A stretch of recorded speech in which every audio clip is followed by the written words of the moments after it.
One of the most annoying things about campervan life is getting really bad neighbours. These guys, however...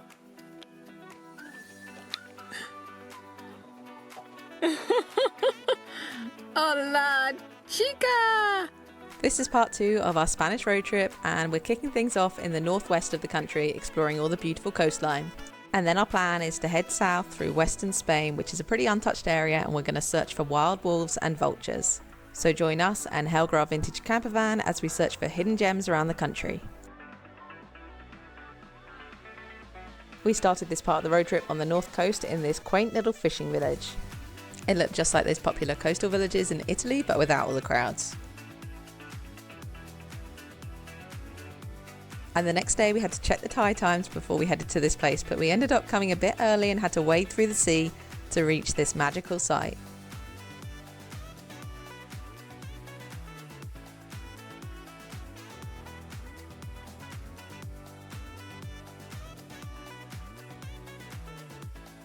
It's January, which is typically a very rainy time of year for this region of Spain, but we've been pretty lucky with blue skies.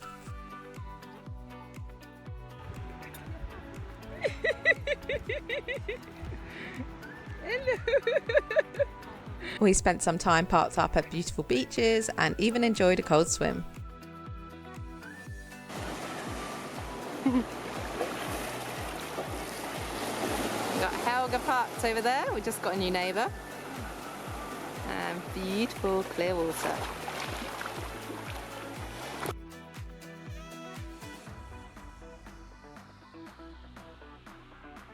One of the beaches we explored was covered in this sea glass, which you're not allowed to take, but it was super beautiful to look at.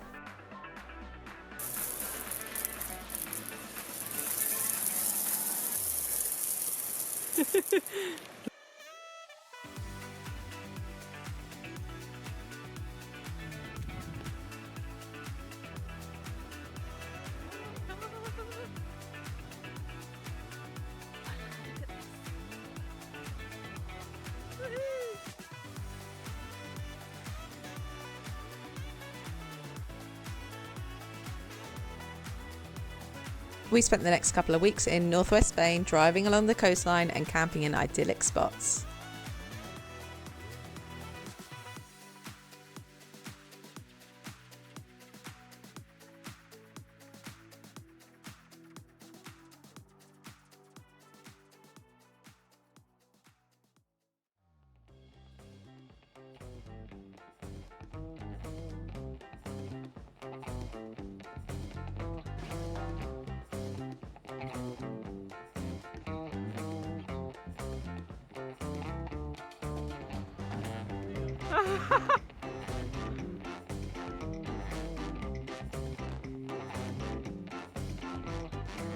It was pretty cold in January, but we had these stunning beaches all to ourselves.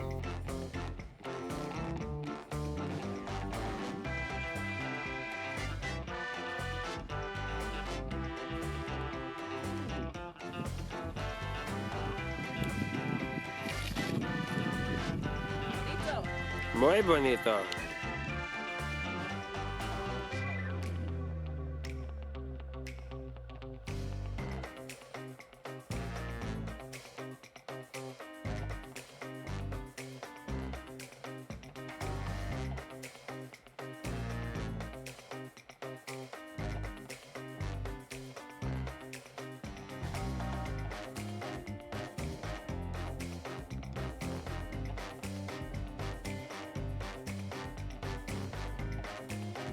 At this coastal park up, we ended up spotting dolphins right outside our window. Those three of them. We got it on video. Oh, it's a very fast boat coming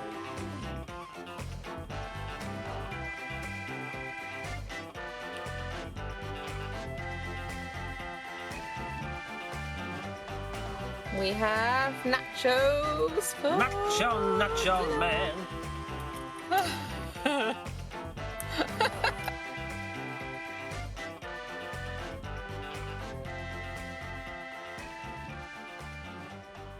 It's time for us to say goodbye to beach life and make our way inland to the largest glacial lake on the Iberian Peninsula.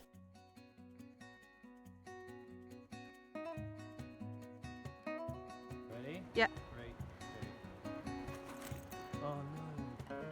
I said don't miss! We braved icy cold swims in rivers, but our main reason for visiting this area was to search for wild wolves. This region is home to around 3,000 wolves, which is more than Wyoming, Idaho and Montana put together. And while we did see a wolf track on our first night, we didn't end up seeing any wolves. So I decided to do a little prank on Craig and make some fake prints in the mud. That's huge. Look. Although that one looks bigger. It's massive.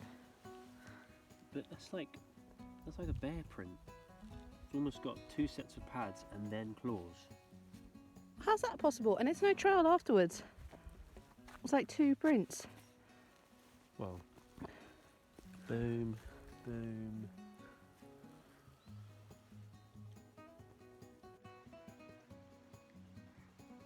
Yeah. But that's huge. Could it be a wolf? It looks different to a wolf shape. Looks like bear print. Well, we don't have bears here. But they could. Well, I don't know. Be on the information sheet. Moving up in this direction.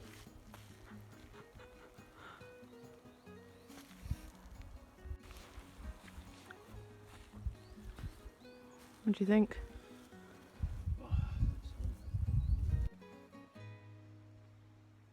I think I might know what left those prints. What? Me? Are you serious? You dick. I got the stick and I made them. They were supposed to look like a wolf, but they look more like a bear. They didn't have 2 sets of pads, you muppet. After no actual wolf sightings, we made our way south to Monfrag National Park, which is home to vultures. 300 pairs of black vultures live here, and it's the largest concentration of them in Europe. They have a whopping wingspan of 8 feet and they stand 1 metre tall. We did some short hikes around the national park, but we were mostly staring up at the sky, admiring these birds.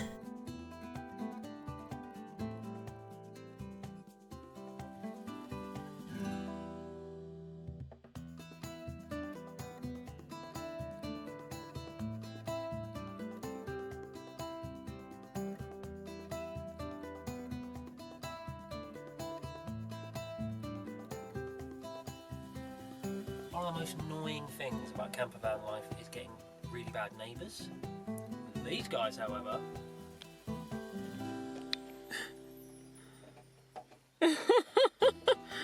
Hola, chica! Your tail! The next day we headed into the town of Zafra, but we arrived at siesta time and it was like a ghost town.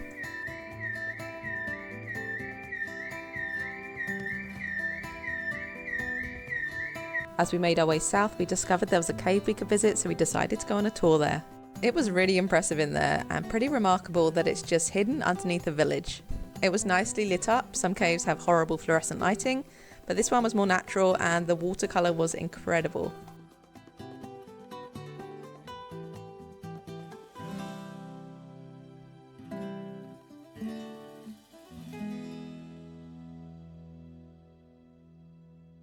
We did a little detour to mechanics to get a minor thing looked at, and they didn't fix it, but they did end up breaking our door handle.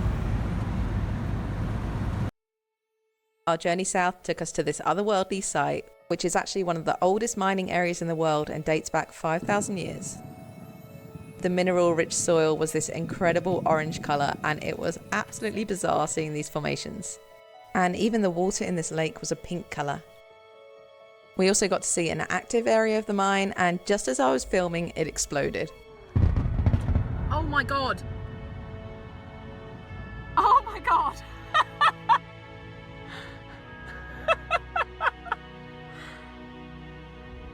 workers. Yeah.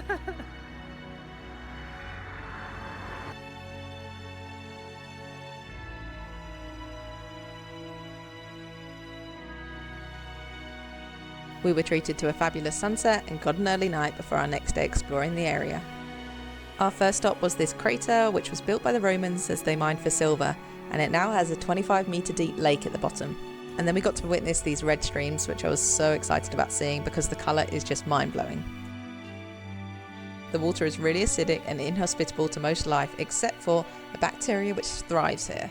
These organisms produce ferric iron, a rust-coloured substance which gives the river its red colour.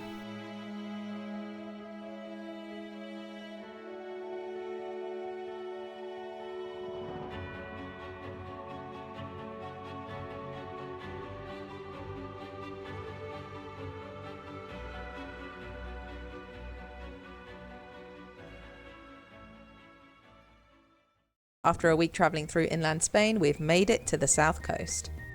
We arrived in Doñana National Park, and for the first time in a month of travels around Spain, we were sharing a campsite with people, which was pretty strange.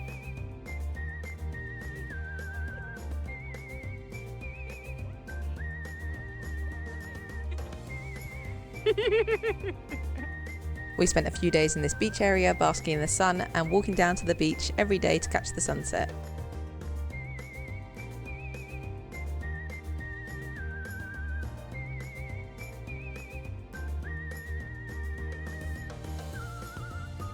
Nearby was the pilgrimage town of El Rocio, which was absolutely fascinating as it was a complete Wild West town. I really loved how genuinely old-fashioned this place was. People got by on horse and cart or were just riding horses. And it was set on the shores of this idyllic lake which we arrived at for sunrise to see the flamingos there, which was so cool.